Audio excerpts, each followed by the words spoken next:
We all know this weekend it's the big game, right? The Super Bowl. It's Super Bowl 60. So we have some fun facts here for those of you who are looking outside of just the two teams playing. Of course, you have the New England Patriots taking on the Seattle Seahawks. But a little bit of history going into this game. Today, February 5th, actually, is the 9-year anniversary of the 28-3 Super Bowl. I know if you're a sports fan at all, you know exactly what I'm talking about, where the Atlanta Falcons had a 25-point lead over the Patriots in that Super Bowl, and they came all the way back to win in overtime. That was one of the biggest collapses in sports history, not just football.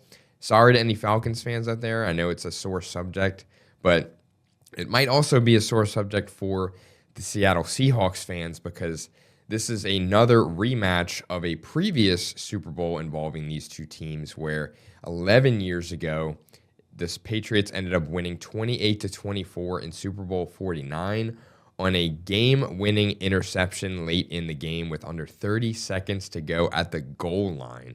And people still talk about that play to this day. That was still the craziest ending to a Super Bowl I have ever seen. That was the first one that I really got to witness the Patriots win as a Patriots fan because I'm 27 years old. I didn't really get to see them. Whenever they first won their first three, I was like 4 years old maybe. I didn't really know what football was at the time. So I didn't get to see that early success, but I was able to live through 3 Super Bowls for my team, which is more than most people could say. I'm very spoiled in that aspect, I will admit. But as far as the game itself, it is taking place in San Francisco in Levi's Stadium, the home of the San Francisco 49ers. And this is actually the 3rd Super Bowl that the 49ers will have hosted, with the last one being Super Bowl 50 featuring the Carolina Panthers and the Denver Broncos, which was Peyton Manning's last ever game in the NFL. He went out on top, although he was carried a lot by his defense in that one, but, we'll see. But fun fact about that game, quarterback Drake May for the Patriots, who will be starting this Sunday, was actually at that game because he grew up in North Carolina, and he naturally became a Panthers fan. So he ended up going to that game, although he did not get to see the Panthers win in that one. But the first one that the 49ers hosted in their stadium was Super Bowl 19, where they faced the Miami Dolphins with Dan Marino, but Joe Montana ended up coming out on top in that one.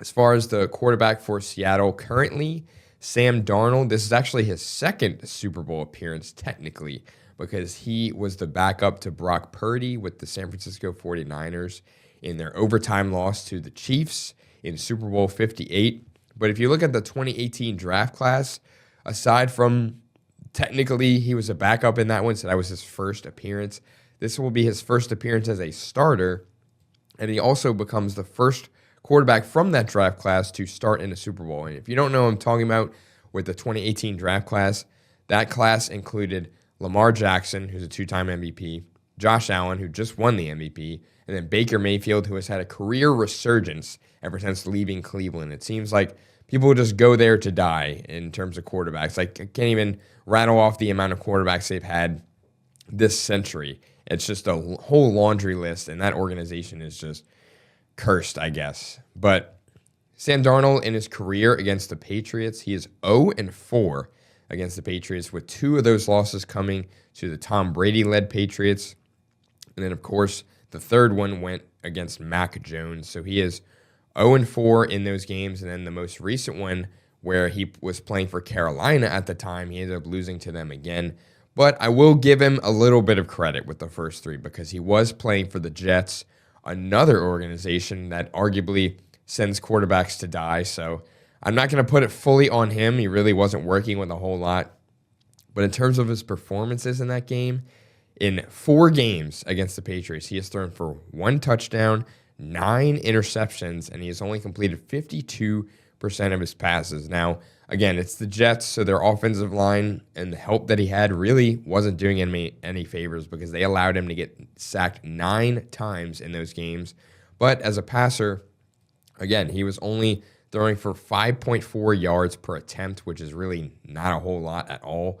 and his rating was a measly 41.2. So I will give him a lot of credit, though. Like I said, he had a resurgence last year with Minnesota where he just kind of had a very bounce back. They won 14 games led by him last year. So that's not a short feat at all. And then he, of course, won another 14 games with a different team, leading Seattle to the #1 seed in the very, very tough NFC conference. So props to him for sure. He did lead the league in turnovers this year in the regular season, but in the playoffs thus far, he has no turnovers. He has been super clean, super protective with the ball and not really making a lot of mistakes.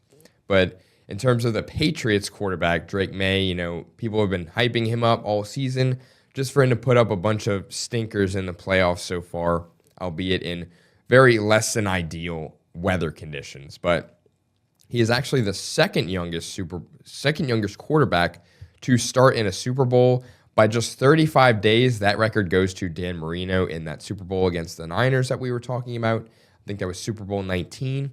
And then if he wins, he would be 178 days younger than Big Ben to win. And Big Ben Roethlisberger for the Steelers, he still holds that record. So if he were to surpass him, he would be the youngest ever quarterback to win a Super Bowl. But we'll see if they can get it done. And in terms of his career path, he is just he would be just the fifth second-year starting quarterback to win one. And the order of that, if you look at this company that he would be joining, it is pretty elite. I mean, since 1999, there have been 4 other people to do so. You have Kurt Warner with the greatest show on turf in the St. Louis Rams at the time, Tom Brady, we all know about him. Big Ben Roethlisberger that we just talked about, and then Russell Wilson for the Seattle Seahawks back in 2013. So he could join some very, very elite company if he were to win the game. And one thing that I found that's a really, really cool little tidbit that I don't think anybody even realized is that if you've heard of former NFL quarterback Josh McCown, who played for the Browns and kind of like bounced around in his career, he actually had a direct hand in sort of molding both quarterbacks in the Super Bowl with Drake May and Sam Darnold, because in Sam Darnold's rookie year in 2018, McCown was actually the backup quarterback to Darnold on that Jets team, and then he became the Vikings quarterbacks coach in 2024, which helped resurge Sam Darnold's career last year and was a huge part in helping them win 14 games. So that is a really interesting tidbit. And then if you look at Drake May's career path in 2019, his junior year of high school in North Carolina, Josh McCown was actually the quarterbacks coach for his high school, for Myers Park High School. So they've had quite a bit of run-ins with each other and helping them in their development. So that's really, really interesting fact. But in terms of the schools that they hail from, they are both the first to do so from each of their universities to start a Super Bowl. You have Drake May being the first one from North Carolina, and then Sam Darnold to be the first from USC, which we really didn't think was possible, considering they've had 8 quarterbacks drafted in the first round, or drafted since 2003, and 5 of those went in the top 10. So the fact that they are just now getting their first ever to start a Super Bowl almost seems fake.